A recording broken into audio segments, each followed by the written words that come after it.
Irmãos, louvado seja o Senhor.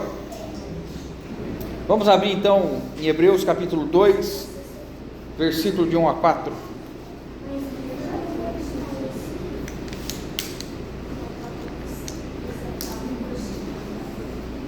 Hebreus capítulo 2, versículos de 1 a 4. Vamos ler juntos? Por esta razão, importa-nos atendermos Com mais firmeza as verdades ouvidas, para que delas jamais nos desviemos.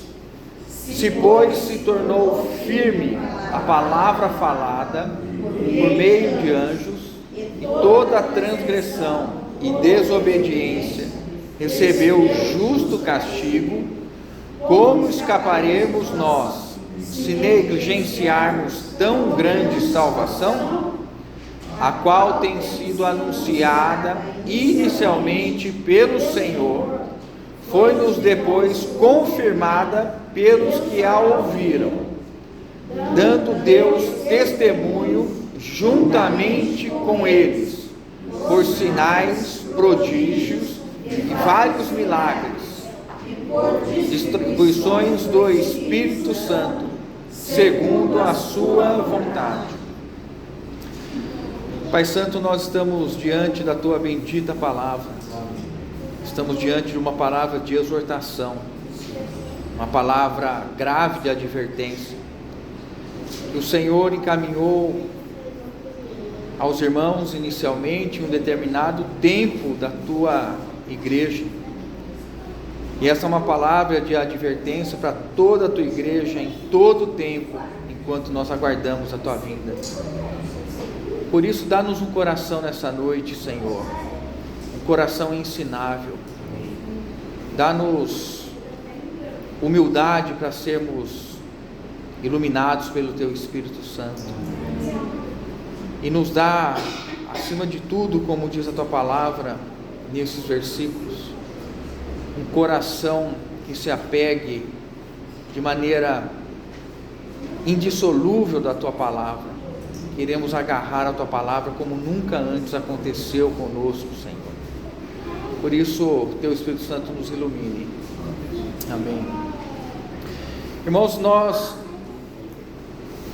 chegamos então ao segundo capítulo, e o autor de Hebreus, depois de fazer uma apresentação das glórias de Jesus com tamanha riqueza e abundância, e mostrando e alertando os irmãos que estavam com pretensão, ou que estavam caminhando ou retrocedendo para o judaísmo, ele estabelece então de uma maneira tão absoluta, tão clara a respeito das glórias de Jesus e dos ofícios ou da obra de Jesus, de uma maneira que resta absolutamente claro que Jesus, Ele é o próprio Deus encarnado, pelo qual o universo foi feito.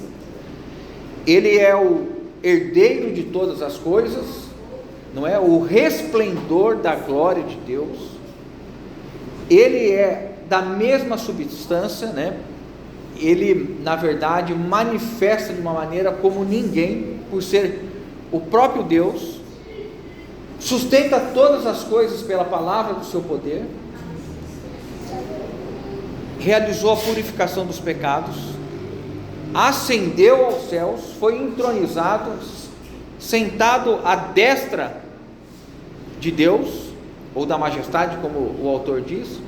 E aí ele completa o quarto versículo dizendo: pelo qual recebeu o nome mais excelente do que dos anjos, porque é superior aos anjos. Aí ele traz aquelas citações dos salmos, fazendo com que os salmos que foram ditos em um contexto, mas que anunciavam a vinda de Jesus, ele então explica que esses salmos se cumprem em Jesus, e que Jesus é então o Filho, aquele que recebeu um trono, o seu trono não terá fim, o seu reino é estabelecido com um cetro de justiça. E nós vimos isso, a importância de entendermos que o reino de Deus se firma e se fundamenta em sua justiça. Embora Deus seja amor, Deus seja bondade, benignidade, mas o reino de Deus se firma na sua justiça. O seu cetro, né? Essa alusão à extensão do braço de Deus, ele age conforme a sua justiça. Então, quando ele termina de fazer esta comparação, ele vem agora no capítulo 2, e ele sai do ensino, porque até o versículo 14 do capítulo 1, ele estava fazendo o ensino, e agora ele entra na primeira das 5 advertências que a carta traz para nós. Esta é a primeira advertência solene para os cristãos. É um texto que nós devemos entender e reverenciar, porque é gerado pelo Espírito Santo. Se o Espírito Santo nos adverte a igreja, é uma palavra que ele espera que nós a recebamos com toda a reverência que nós devemos ter com toda a palavra de Deus, especialmente a advertência. Por que Deus adverte? Porque há uma exortação gerada pelo Espírito Santo à sua igreja. Porque esse é o tempo que nós estamos correndo. Nós estamos na carreira cristã, que é o assunto principal dessa epístola. É a glória da carreira cristã. É como nós obtivemos a salvação, a justificação, né? E vamos ser levados à glorificação.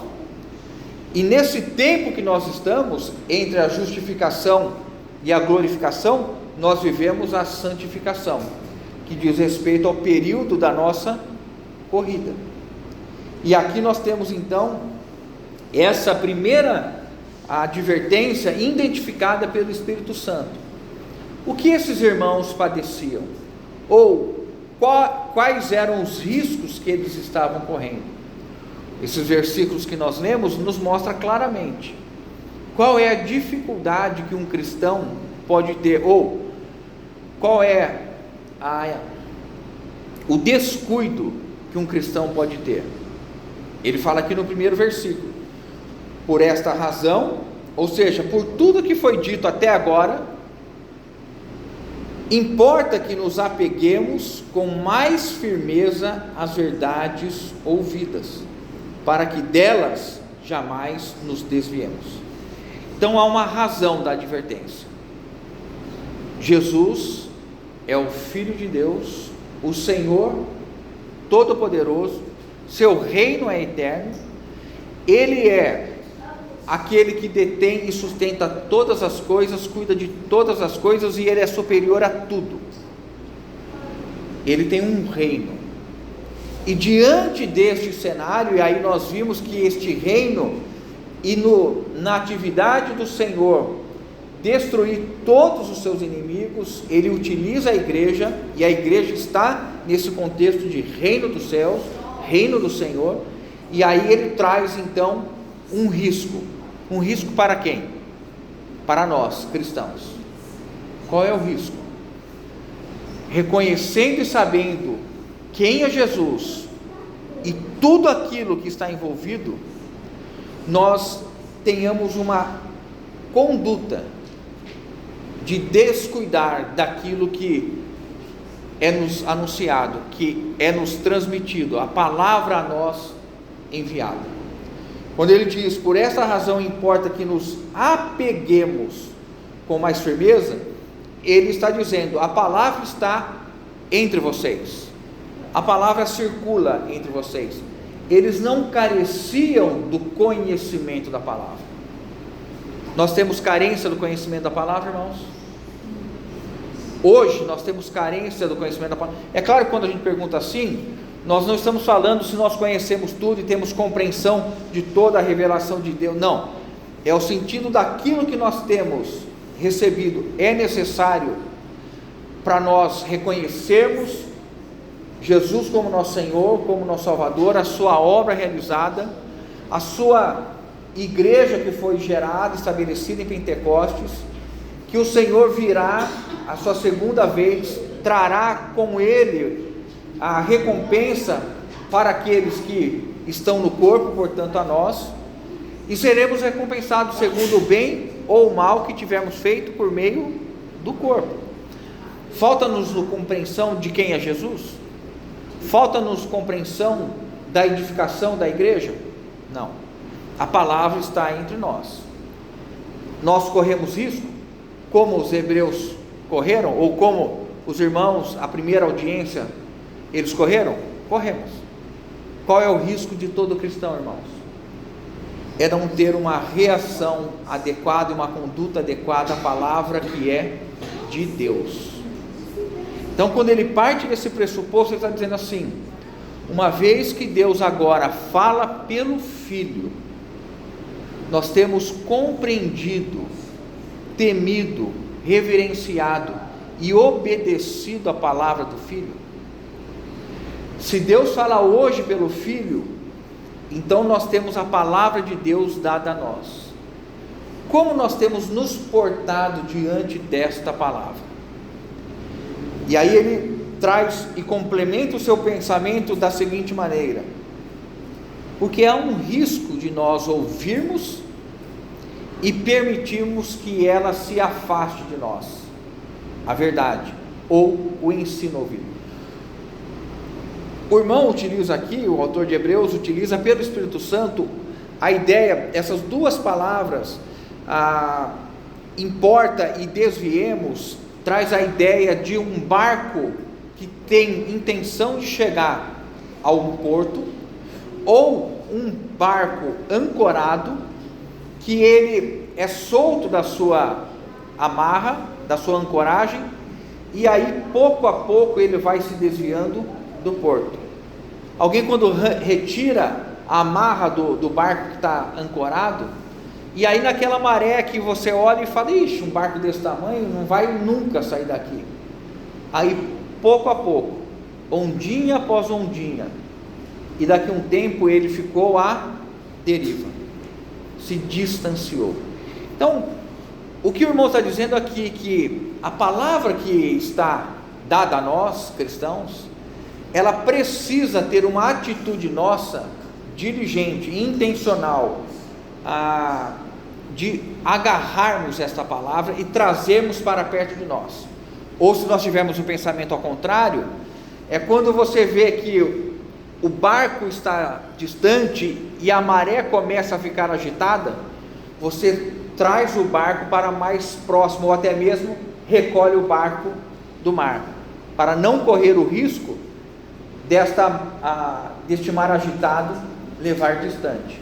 A ideia aqui é, ciente de que nós temos a palavra de Deus falada a nós, como nós temos hoje lidado e guardado esta palavra em nosso viver. Aí ele usa esse termo, né? Para que dela jamais nos desviemos. E aí eu quero ter um tempo mais adiante com os irmãos, quando nós estivermos olhando mais a respeito da aplicação, né? Nós considerarmos como a palavra de Deus no meio cristão, não somente entre nós, mas na igreja do nosso Senhor em toda a terra, ela tem escapado sutilmente do meio dos irmãos, e tem sido substituída por ensinos outros. E isto por quê? Porque aqueles que deveriam se apegar e dar atenção e estudar a palavra e meditar na palavra, têm falhado nisso. Qual é o risco, irmãos? Com o tempo passado, nós admitirmos um conhecimento já necessário da palavra de Deus, e nós esquecermos que a palavra de Deus é viva e é espírito, e ela que nos conduz a uma vida de fé. A fé vem por ouvir, e ouvir a palavra de Cristo. Então, no século 21 que nós vivemos, e debaixo do ataque que a palavra de Deus vive, compete a nós, igreja do Senhor, termos uma atitude reverente, uma atitude de obediência à palavra do Senhor, baseada somente nas Sagradas Escrituras, tanto o Velho quanto o Novo Testamento. porque Hebreus nos ensina que Deus é o mesmo que falou na antiga aliança, e Deus é o mesmo que fala conosco no Novo Testamento, não é? Dessa maneira, o que a gente tem? A gente tem uma necessidade de sermos advertidos hoje pelo Espírito Santo, falando com cada um de nós, como nós temos ouvido a palavra de Deus. Nós temos na língua portuguesa uma distinção, né? Não é o caso aqui, mas eu vou utilizar essa distinção para realçar. Há uma distinção entre ouvir e escutar. Os irmãos se lembram dessa distinção na nossa língua? Ouvir é a capacidade que nós temos, pela capacidade auditiva, pela nossa capacidade física, de captar os sons que estão ao nosso derredor. Nós estamos ouvindo vários sons aqui ao mesmo tempo. Mas escutar é quando nós direcionamos a nossa atenção a algo que está sendo dito, a um som específico. Isto é escutar. Nós podemos estar ouvindo, mas não estamos escutando. E o que nós temos aqui nessa palavra é: nós temos escutado a voz do Senhor. Nós temos direcionado, irmãos, depois de 10, 20, 30 anos, nós ouvimos a voz do Senhor da mesma maneira diligente de quando nós começamos. Nós temos ainda ouvido o Senhor quando nós abrimos a Bíblia e lemos. Há duas atitudes que nós devemos ter com relação à palavra. Uma é de estudo, a outra é de meditação, ou uma de meditação e outra de estudo. A de meditação, nós não nos valemos daquilo que os irmãos de livros, de comentários, aquilo que já o Senhor depositou na sua igreja. A meditação é a nossa relação com a palavra de Deus, a nossa oração diante do Senhor com relação à palavra. Então nós precisamos meditar. Cada um de nós esperamos que tenha tido um tempo de meditação nesses 4 versículos ao longo da semana, para termos oportunidade de ouvir o Senhor já falando conosco. Então, se nós somos estes que meditam, a nossa relação com a palavra de Deus, ela é viva e eficaz, e nós temos oportunidade de ouvir o Senhor falando conosco.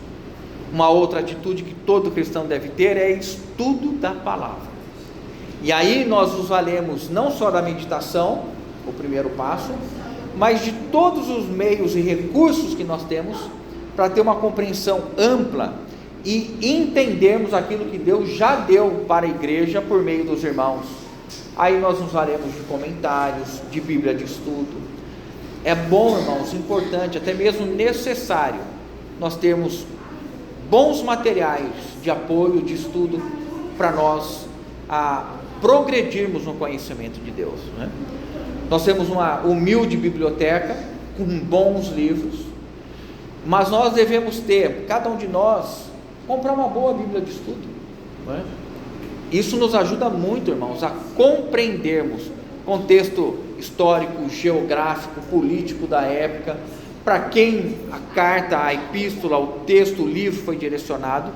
Isso nos leva a termos um conhecimento mais profundo. Mas isso não é somente para irmãos que estão dedicados ao ministério da palavra, alguma coisa nesse sentido? Aonde está isso, irmãos? Em lugar nenhum. Se este é o livro que nós recebemos de Deus, todos nós devemos conhecê-lo o mais profundo que nós conseguirmos, e dentro dos meios que nós tivermos. Claro que o Senhor, ao longo da história da igreja, tem dado seus mestres, seus profetas, e o dom e a medida desses irmãos não é a mesma da maioria dos irmãos, porque Deus destinou dessa maneira.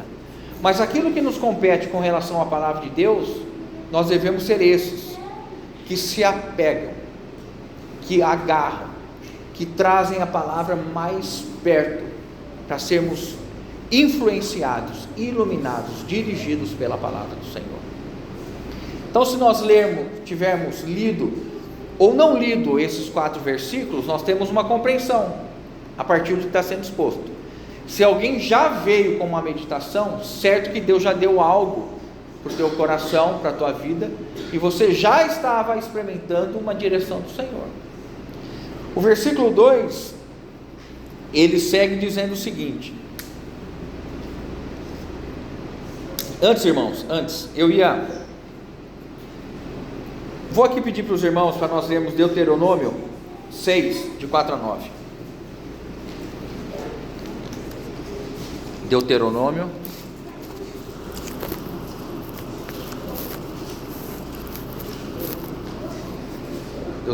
6, de 4 a 9. Aqui nós temos Moisés ensinando o povo a respeito de quem é Deus, a nossa relação com Deus e a nossa relação com a sua palavra.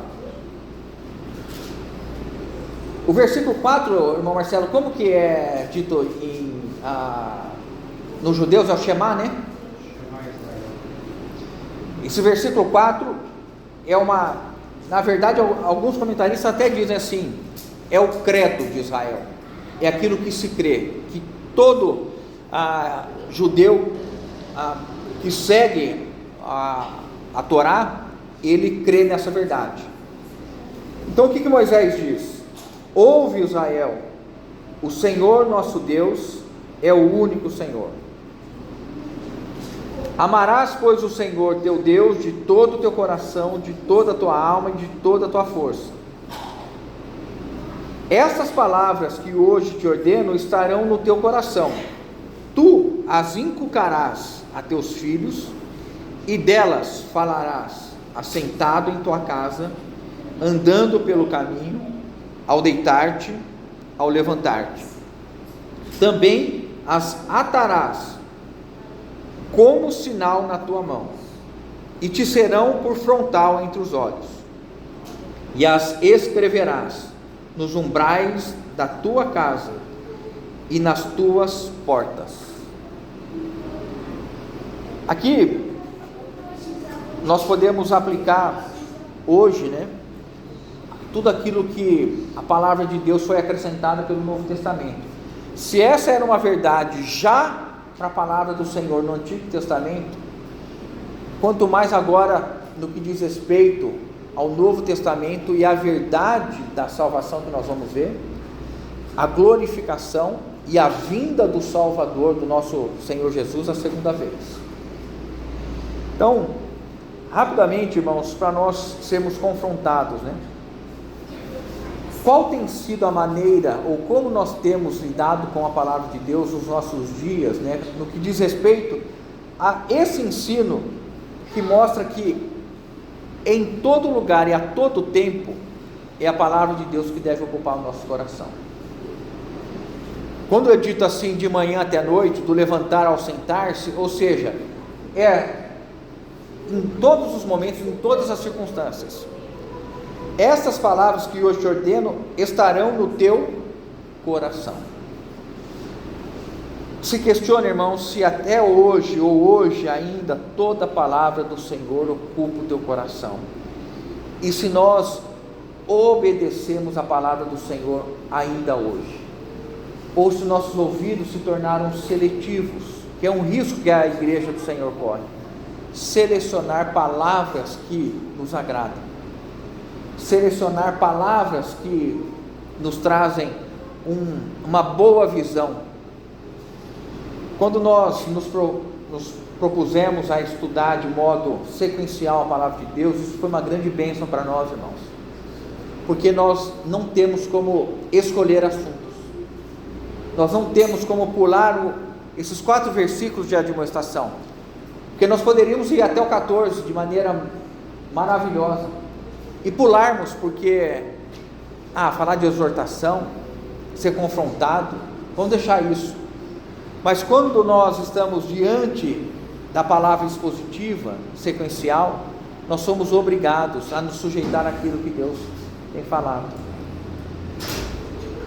Tu as inculcarás em teus filhos, abro aspas aqui, netos, então nossos irmãos tem esse dever de inculcar a palavra do Senhor nos filhos, nos netos, levando desde muito cedo, a estarem em contato, expostos à palavra do Senhor. Dessas palavras falarás assentado em tua casa. Creio que todos nós precisamos trazer novamente a palavra de Deus para dentro do contexto doméstico. Creio que todos nós, especialmente a partir dos irmãos, dos varões, como uma responsabilidade daqueles de trazer, de conduzir esposa, filhos, filhas diante da palavra do Senhor.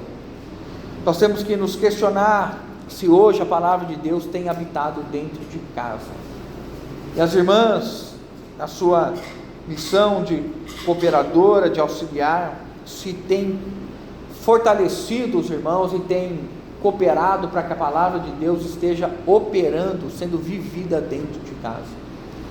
O quanto nós temos nos norteado em nossas decisões dentro de casa, pela palavra de Deus, Aí ele segue andando pelo caminho, ou seja, nas suas atividades, no trabalho, a palavra de Deus não fica em casa, ela entra na empresa, ela entra na escola, ela entra nas atividades sociais, ela entra no nosso comércio. Por quê? Porque nós estamos no caminho, ao deitar-se, ao levantar-se, ou seja, em todos os momentos. A palavra na mão significa que as nossas ações são guiadas pela palavra de Deus. E na fronte, entre os olhos, significa que o nosso olhar é conduzido pela palavra de Deus e os nossos pensamentos são de acordo com a palavra de Deus. Ou seja, nós não colocamos impureza diante dos nossos olhos. Nós não permitimos que os nossos pensamentos se percam diante daquilo que é colocado na TV, na internet, com músicas, com as coisas, e isso implica que a palavra está habitando e ocupando os nossos pensamentos. Segundo versículo: se pois se tornou firme a palavra falada por meio dos anjos, e toda transgressão ou desobediência recebeu justo castigo. Aqui eu vou ler junto com o versículo 3 e aí a gente faz a explicação. Então, se os irmãos quiserem retomar aí, Hebreus 2:2 diz assim: se pois se tornou firme a palavra falada por meio de anjos, e toda transgressão e desobediência recebeu justo castigo, como escaparemos nós se negligenciarmos tão grande salvação, a qual, tendo sido anunciada inicialmente pelo Senhor, foi-nos depois confirmada pelos que a ouviram? Vou fazer o raciocínio a partir do versículo 3. O versículo 3 ele chega e diz assim: se esta palavra que foi falada pelos anjos, ela foi dada pela vontade de Deus, selada pela vontade de Deus, outorgada pela vontade de Deus, e quando os anjos transmitiam a palavra, aqui uma referência à lei, ou quando os anjos davam ordens diretas, quando essas palavras eram desobedecidas, Deus trazia o que? Punição e castigo. A desobediência às palavras trazidas pelos anjos. Se nós olharmos quando Deus entregou a lei, se nós olharmos quando Deus entregou a lei a Moisés, nós não vamos ver a menção da existência de anjos. Mas se nós olharmos aqui em Atos 7:38, quando Estevão está diante do Sinédrio, os irmãos, se quiserem, podem só ouvir, eu vou ler aqui para os irmãos. Atos 7:38, olha que Estevão diz: é este Moisés quem esteve na congregação no deserto, com o anjo que lhe falava no monte Sinai, e com os nossos pais, o qual recebeu palavras vivas para nolas transmitir. Então, quando o autor de Hebreus está fazendo essa referência, pois a palavra falada por meio de anjos é uma referência específica à lei recebida por Moisés. E aí Paulo nos confirma isso em Gálatas capítulo 3, 19. Diz assim: qual, pois, a razão de ser a lei? Foi adicionada por causa das transgressões, até que viesse o descendente a quem se fez a promessa, e foi promulgada por meio de anjos, pela mão de um mediador, no caso Moisés. Então aqui nós temos a compreensão que o autor de Hebreus, quando fala que esta palavra falada especialmente, não unicamente, mas especialmente falada no Sinai a Moisés, é uma referência à lei. Nós podemos lembrar de um outro caso. Os irmãos se lembram quando os anjos foram a Ló buscar Ló e a sua família? E eles advertiram o seguinte: olha, amanhã cedo a cidade será destruída. Saiam com a sua esposa, filhos e parentes, e não olhem para trás. A mulher de Ló, no dia seguinte, quando eles estavam saindo, a mulher de Ló fez o quê? Olhou para trás e foi imediatamente castigada, punida por sua desobediência. Então o assunto se torna extremamente sério agora pelo autor, quando ele diz: se pois se tornou firme a palavra falada por meio dos anjos, e toda transgressão ou desobediência recebeu o justo castigo. Aí ele traz o pensamento do versículo 3: como escaparemos nós se negligenciarmos a tão grande salvação? Qual é a ideia?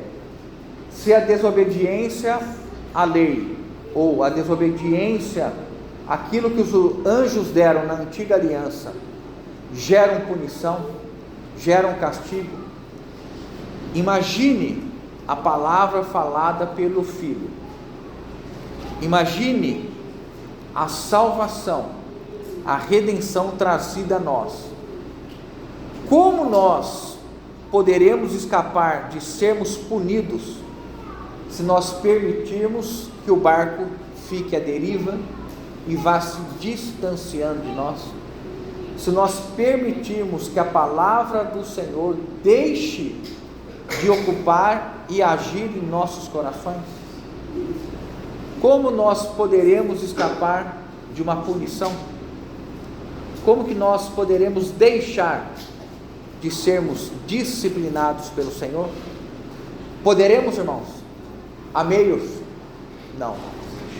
Então, nós temos um ensino claro no Novo Testamento, que ainda que a salvação não se perca, e esse é um ensino bíblico, porque quem nos salva é Cristo, e tudo que Cristo faz é perfeito, e a salvação consiste em nós termos recebido a vida eterna, e ninguém pode amanhecer com a vida eterna e dormir sem a vida eterna, e recuperá-la na madrugada quando se arrepende, aí volta a ter a vida eterna. Quem tem o Filho tem a vida. Então nós que cremos no Senhor recebemos a vida eterna.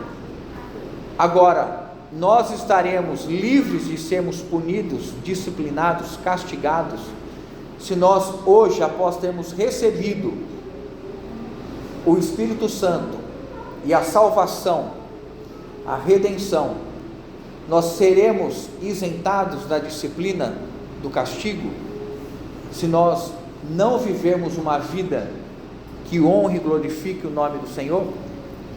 E aqui há uma observação: a palavra não é para buscar pessoas no sentido de perfeição, mas aqueles que estão sendo constantemente santificados, que estão sendo transformados. A vida cristã dele consiste numa ascendente transformação. Vai ter queda nesse processo? Vai. Já passamos por isso? Já. Permanecemos na queda? Não. Porque o Senhor, em sua graça, nos trouxe a iluminação, nos arrependemos, confessamos nossos pecados e fomos erguidos e levantados pelo Senhor e continuamos. Então, irmãos, nós não devemos procurar nos irmãos perfeição. Os irmãos entendem o sentido que eu estou falando aqui de perfeição? Alguém que não vai ter mais pecado. Mas nós devemos, pela exortação da palavra, entendermos que uma vez salvos, habitados pelo Espírito Santo, regenerados e vivendo esse processo de santificação, nós seremos julgados, retribuídos, conforme o bem ou o mal que nós tivermos feito por meio do corpo. 2 Coríntios, capítulo 5, versículo 10. Para que ninguém se atreva a pensar que porque está salvo, pode viver a vida colhendo ou vivendo a vida mundana. Pelo contrário, se houve a punição quando os anjos trouxeram a palavra, imagina com relação ao Evangelho. Então, para nós entendermos a que se refere essa tão grande salvação, é uma referência a tudo aquilo que o Filho nos fala hoje, versículo 2 do capítulo 1, que em outras palavras consiste no Evangelho.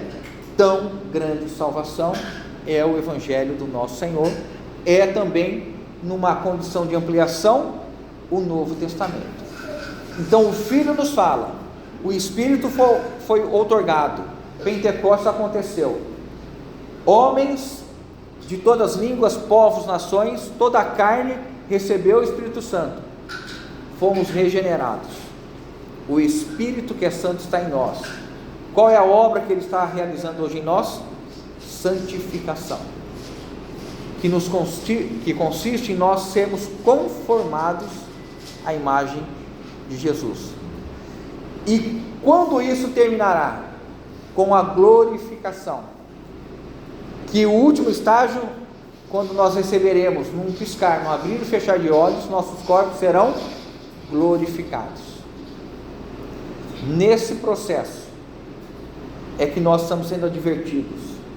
Se nós não guardarmos a palavra de Deus e não nos esforçarmos diligentemente para agarrarmos toda a palavra de Deus, nós estamos debaixo de uma séria possibilidade de disciplina, de sermos punidos por uma maneira negligente. O que significa ser negligente, irmãos? O que significa ser negligente? Eu separei aqui para os irmãos: descuidado, alguém que não dá atenção, desleixado, alguém que não tem preocupação adequada com a responsabilidade dada. Se alguém te der um graveto para tomar conta, qual que é a responsabilidade que você vai ter com esse graveto? Uma. Se alguém te der R$100, outra. Se você for uma empresa de valores, que transporta valores, coisas milionárias, você vai ter uma estrutura armada, caminhão blindado, homens armados com fuzil, porque o que você tem ali é algo muito valioso. A salvação que nós temos para nós, ela é valiosa?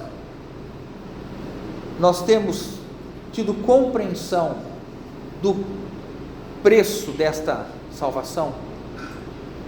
E as pessoas que andam conosco conseguem enxergar que nós temos algo valioso e que nós temos nos blindado e fechado, porque nós temos algo caríssimo em nossas vidas.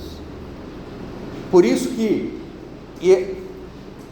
esse momento da advertência coloca diante de nós e nos leva a olhar de novo quem é Jesus, a sua obra maravilhosa, a sua redenção, e o como e quanto nós temos valorizado essa salvação.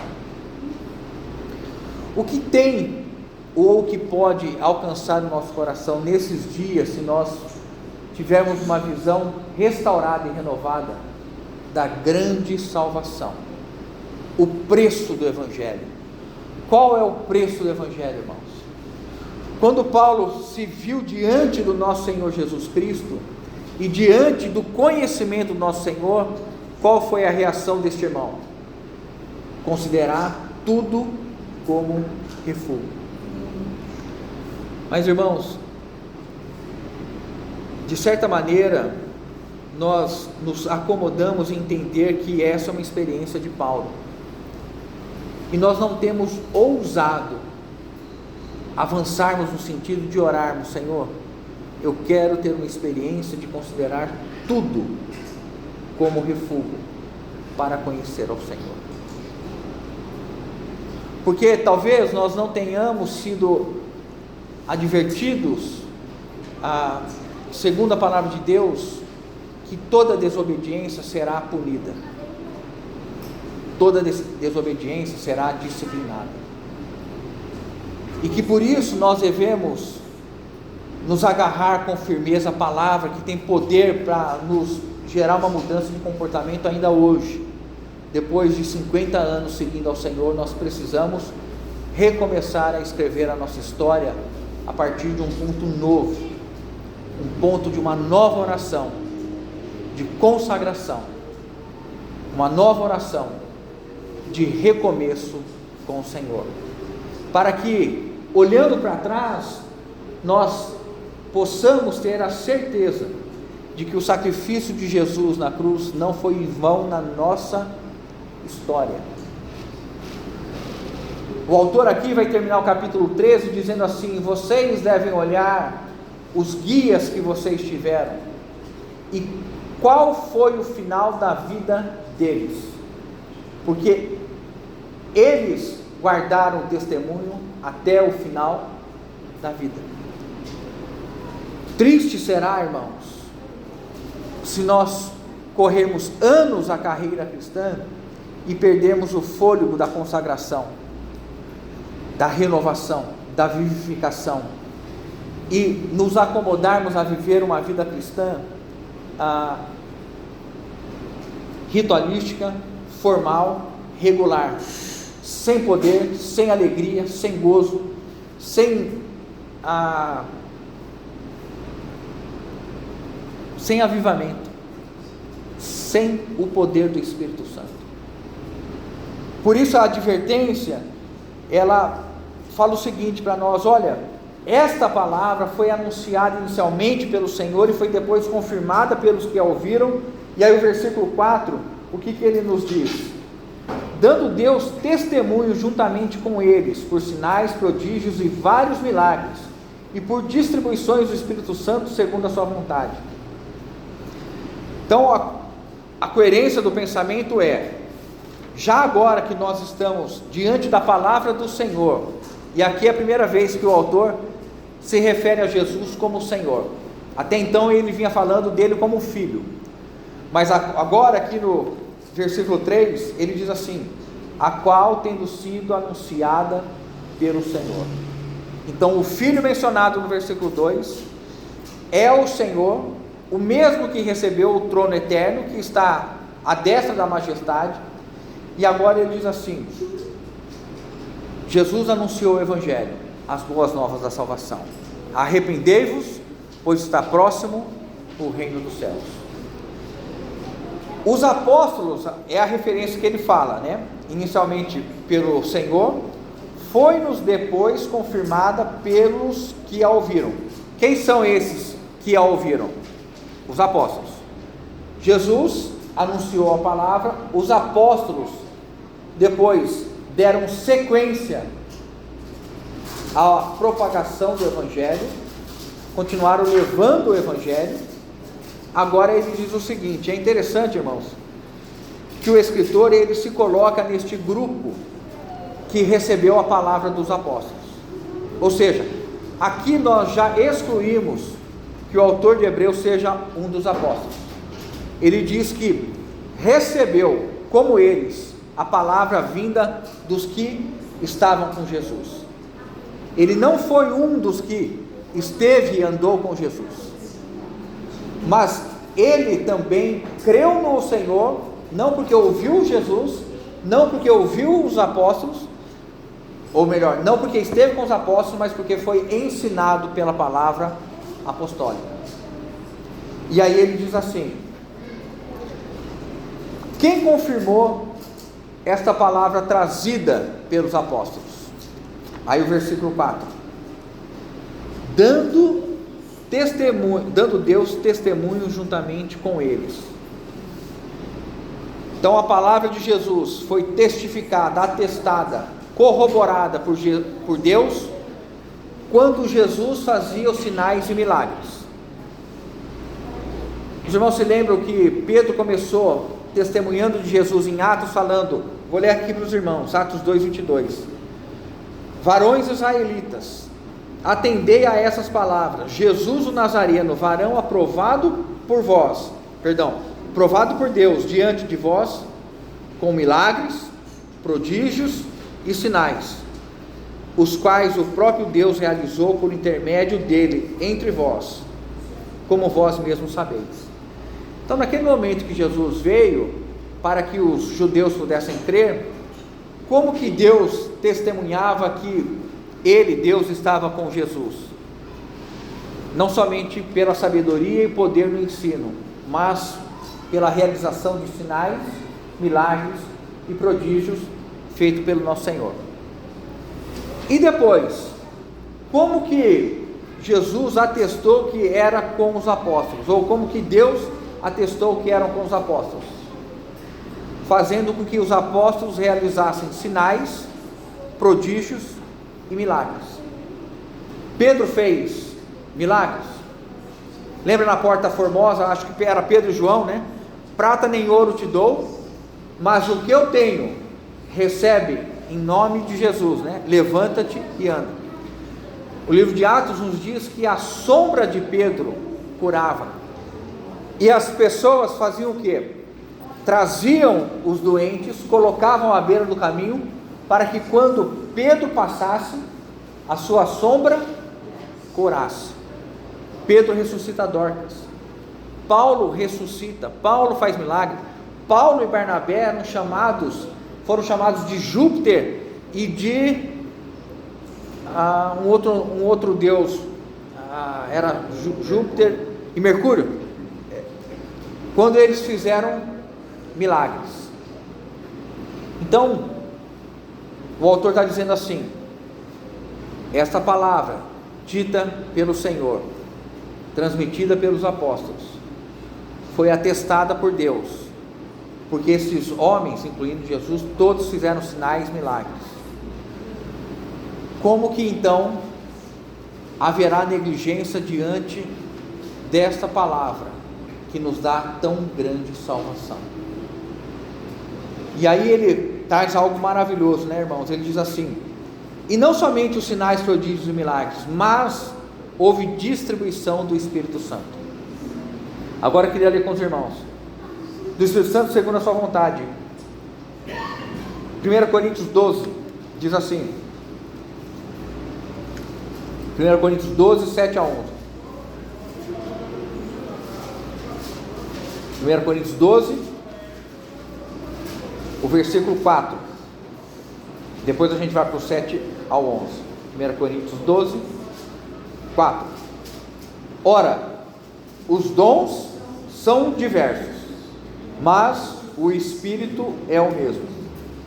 Aí o versículo 7: a manifestação do Espírito é concedida a cada um, visando a um fim proveitoso, porque a um é dada, mediante o Espírito, a palavra de sabedoria, e a outro, segundo o mesmo Espírito, a palavra do conhecimento, a outro no mesmo Espírito a fé, e a outro no mesmo Espírito dons de curar, a outro operações de milagres, a outro profecia, a outro discernimento de espíritos, a um variedade de línguas, e a outro capacidade de interpretá-las, ou para interpretá-las. Vamos ler o 11 juntos? Mas um só, e o mesmo Espírito realiza todas estas coisas, distribuindo-as como lhe apraz, a cada um individualmente. Então o raciocínio é encerrado da seguinte maneira: e Deus testemunhou a veracidade dessa palavra, dando a estes homens o dom do Espírito Santo, ou dons do Espírito Santo. A igreja tem a certeza do ensinamento dos apóstolos, e a igreja edificada sobre o ensinamento dos apóstolos, porque não somente realizaram milagres, mas porque o Espírito Santo habitava neles, deu dons a esses irmãos, e assim como dá dons a todos nós. Temos dons, irmãos? Quem nos deu dons? O que você tem feito com o dom que Deus te deu?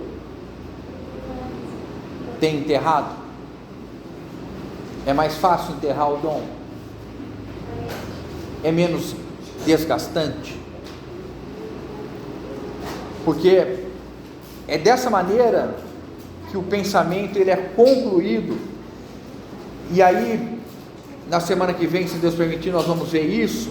O versículo 5 dá uma dica para nós, quando ele vem falar a respeito desta punição que haverá àqueles que negligenciarem tão grande salvação. O versículo 5 nos diz assim: pois não foi a anjos que sujeitou o mundo que há de vir, sobre o qual estamos falando. Mas é gozado que até agora não se falou nada do mundo que há de vir. Onde será que ocorrerá então essa disciplina, essa punição para aqueles que receberam o Espírito Santo? Onde serão disciplinados? Onde haverá esta correção?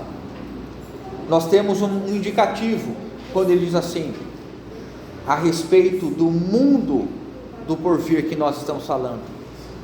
Não há uma fala explícita do mundo do porvir, salvo quando ele traz essa ideia para aqueles que eventualmente negligenciarem tão grande salvação, essa medida de correção ou punição. Então aí, se Deus permitir, na semana que vem nós estaremos falando a respeito disso. Queria agora, irmãos, nesses minutos que nos restam aqui, trazer um pouco uma aplicação para nós. Essa é uma palavra seríssima para a igreja, e isso nos inclui. Essa é uma palavra seríssima para todos os filhos de Deus, pois é uma palavra dada pelo Espírito Santo, é uma palavra dada por Deus, e Deus não espera que nós tenhamos qualquer outra atitude diante da sua palavra, senão de nós nos dobrarmos em obediência e sujeição à palavra, buscando em tudo e de todas as formas nos colocarmos para servi-lo e servir a sua palavra.